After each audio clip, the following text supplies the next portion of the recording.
Good evening, hello everyone. आज हम abstract and summary यह टॉपिक की जो बहुत इम्पोर्टेंट है सभी के लिए, ग्रेजुएट्स, अंडर ग्रेजुएट्स, स्टूडेंट्स। तो विदाउट एनी डिले हम समझते हैं कि इसमें क्या फ़र्क है और क्यों ये इम्पोर्टेंट हैं। तो एब्स्ट्रैक्ट क्या है, इसके कुछ जो बेसिक डिटेल्स है वो हम देखेंगे कि एब्स्ट्रैक्ट ये जो है it is a short descriptive and concise paragraph mentioned in the beginning of a research article. Research article, अगर आप ये पहली बार सुन रहे हो, कोई 9th 10th का भी क्राउड अपने चैनल में है, तो रिसर्च आर्टिकल क्या होता है कि जब हम कोई आइडिया को अपनी लैंग्वेज में अलग तरीके से कुछ लिखना चाहते हैं तो वो हो जाता है research article. Means something new, that is called research article. Okay, तो यह जब हम लिखने जा रहे हैं तो इसके पहले एब्स्ट्रैक्ट दिया जाता है। ठीक है, तो ये एब्स्ट्रैक्ट यानी क्या होता है, तो ये एक शॉर्ट यानी बहुत ही उसका एक वर्ड्स का लिमिट दिया जाता है। बेसिकली 150 वर्ड्स, 250 टू 300 वर्ड्स, उतने ही वर्ड्स में आपको दिया जाता है, लिखना पड़ता है। शॉर्ट डिस्क्रिप्टिव, इसमें चीज़ें डिस्क्राइब भी की जाती है बट ब्रीफली, कंसाइज मैनर में। तो ये क्यों दिया जाता है ऐसा? ये दिया जाता है in the beginning of a research project, in the beginning of any research article. तो इसका ऑब्जेक्टिव क्या है? It writes about introduction, relevance, objectives, methodology and future outcome of the project. ठीक है, समझ में आ रहा है कि यह लिखने के पीछे हमारा मकसद ऐसा होता है कि हम इस प्रोजेक्ट में क्या बताने जा रहे हैं, हमारे ऑब्जेक्टिव्स क्या है, यह जो टॉपिक हमने लिया है इस टॉपिक का उद्देश्य क्या है, ये क्यों इम्पोर्टेंट है, यह हम लिखते हैं उसमें। तो ये अप्रूवल के लिए भेजा जाता है। ज़्यादातर एब्स्ट्रैक्ट कब लिखे जाते हैं? जब हम कोई रिसर्च पेपर बना रहे हैं और we are sending it to any agency, to any international forum, journal. तो फिर वो क्या करेंगे, वो एब्स्ट्रैक्ट को चेक करेंगे and if they think, if they believe कि बाबा ये जो करने जा रहा है प्रिपरेशन ये वैलिड है, तो वो उसको अप्रूव करेंगे। Then they will ask for a full fledged paper. तो ऐसा ये सिंपल एक फॉर्मूला है कि एब्स्ट्रैक्ट पेपर या तो प्रोजेक्ट के पहले आपको डिमांड किया जाता है। Are you getting point? ठीक है, और इसमें इतना ही नहीं, तो इसमें future outcome of the project भी आप बताते हो।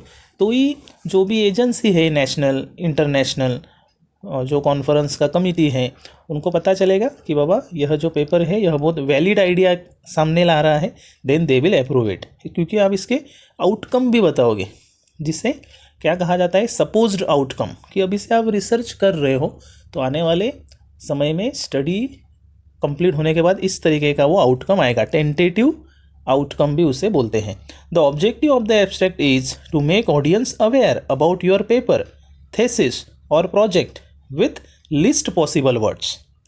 इसमें सबसे इम्पॉर्टेंट क्या है कि आप लिस्ट पॉसिबल वर्ड्स में वो बताते हो, क्योंकि जब ये एब्स्ट्रैक्ट मंगाए जाते हैं जनरल स्केल पर तो बहुत ज़्यादा पार्टिसिपेंट्स होते हैं, और जैसे कि 500 पार्टिसिपेंट्स ने उसमें पार्टिसिपेट करके एब्स्ट्रैक्ट भेजे, तो भी सभी को वो कॉन्फ्रेंस में प्रेजेंटेशन का मौका नहीं देंगे। तो आउट ऑफ 500 को वो कुछ एक ही एब्स्ट्रैक्ट्स स्टडी करके फिर उसमें से वो प्रेजेंटर्स सेलेक्ट करेंगे। इसीलिए इसका कंसेप्ट क्या है कि लिस्ट पॉसिबल वर्ड्स में एब्स्ट्रैक्ट प्रिपेयर करवाना, so that it will be very easier task to find out the good valid ideas. Are you getting my point?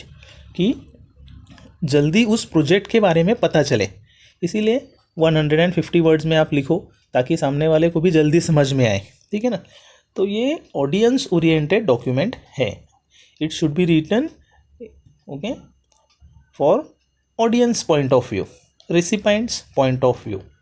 फिर ये थेसिस प्रिपरेशन के लिए जब आप भेजते हो, एमफिल, पीएचडी का जो थेसिस है, तो इसमें प्रायर बेसिस एक एब्स्ट्रैक्ट प्रिपेयर करना होता है and you need to submit that to the university. इसे सिनॉप्सिस भी कहा जाता है। ठीक है, कि वो आपके प्रोजेक्ट का पूरा एक आउटलाइन होता है। ठीक है, तो इस तरीके से इसे समझना है। फिर कोई प्रोजेक्ट हो, थेसिस हो, even for a research article, फिर इसकी अलग अलग लेंथ आपको बताया जाता है कि इतने इतने वर्ड्स में ये सबमिट करना है। क्लियर? अभी हम देखते हैं कि समरी क्या है फिर।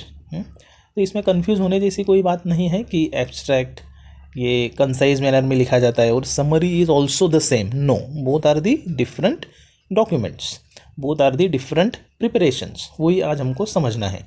अ summary is probably written at the end of each document.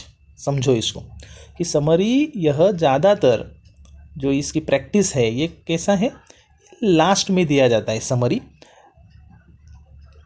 कोई रिसर्च आर्टिकल है, कोई थेसिस है, प्रोजेक्ट है, इसके लास्ट में समराइज किया जाता है सारा ideas.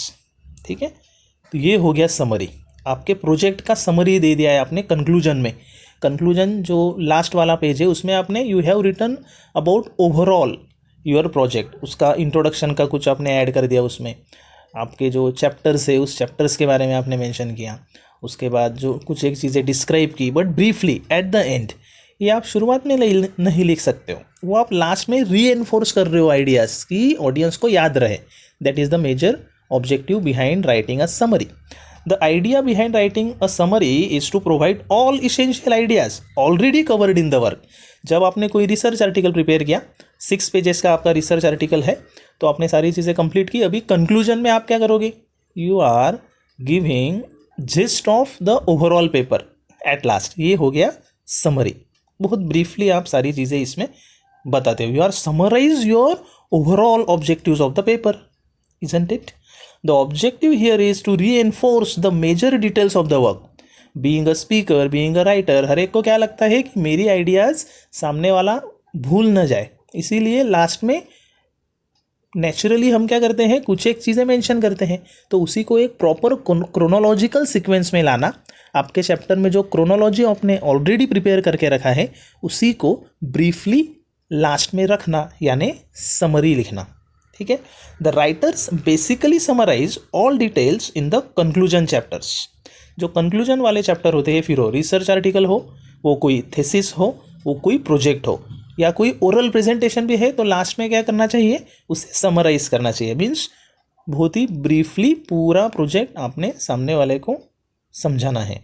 Both abstract and summary are important in preparing the written documents.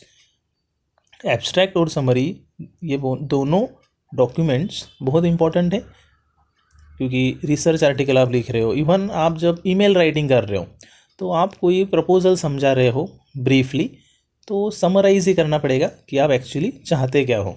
ठीक है ना, तो कोई भी रिटर्न डॉक्यूमेंट आप समझो, उसमें आपको समरी राइटिंग हेल्प करेगा। If you are good at summary writing then it will be very helpful to make your communication more effective. They help the speakers while presentation also. आपने कोई project complete किया और अभी आपको उसका presentation देना है। सो योर 50 पेजेस जो रिपोर्ट है 50 पेजेस का, वो आपको 10 मिनट्स में ऑडियंस को समझाना है। तो कैसे समझाओगे, तो उसके लिए आपको आपका पूरा प्रोजेक्ट का क्या प्रिपेयर करना पड़ेगा, आपको समरी प्रिपेयर करना पड़ेगा। And you need to present it in a very chronological sequence chapter wise, isn't it. तो इस तरीके से आज हमने देखा कि किस तरीके से एब्स्ट्रैक्ट और समरी ये दोनों सेम नहीं है। Both are different things and both are very important in written as well as oral communication। हम नेक्स्ट वीडियो में इसके सैंपल भी देखने वाले हैं। एब्स्ट्रैक्ट के हम कुछ सैंपल्स देखेंगे, एट द सेम टाइम हम समरी के भी कुछ सैंपल्स देखेंगे, सो that it will give you exact idea about the same. Thank you very much.